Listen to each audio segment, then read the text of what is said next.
Well, good morning. Good morning, Ron. Thank you. So there's a story about a couple from Minnesota, and they were experiencing a very cold and dreary winter, and so they decided, well, why don't we come down to Florida to experience some good weather? And they said, well, why don't we see if we can stay at the hotel where we honeymooned 20 years earlier? So they made the arrangements. The only little hiccup was the fact that they couldn't get on the same flight. And so they agreed that the husband was going to travel down to Florida on Thursday, and then on the next day, on Friday, the wife would follow. And so the husband arrives safely, he goes to the hotel, he checks in, and he decides to send his wife an email, letting her know that he arrived safely. Well, he inadvertently made a very small mistake. He left out a letter in her email address.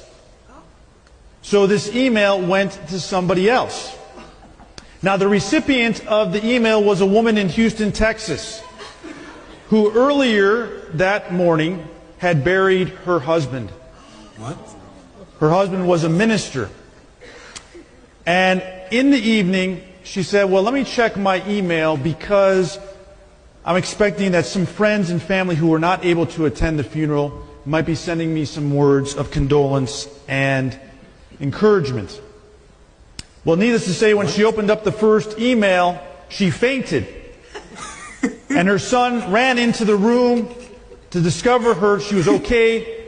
But he looked at the computer screen, and this is the email that he found. To my loving wife, I've arrived. I know you're surprised to hear from me. They have computers here now, and you are allowed to send emails to your loved ones. I've just arrived and been checked in. I see that everything has been prepared for your arrival tomorrow.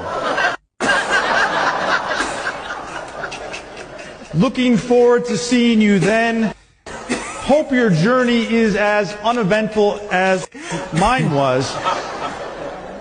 P.S.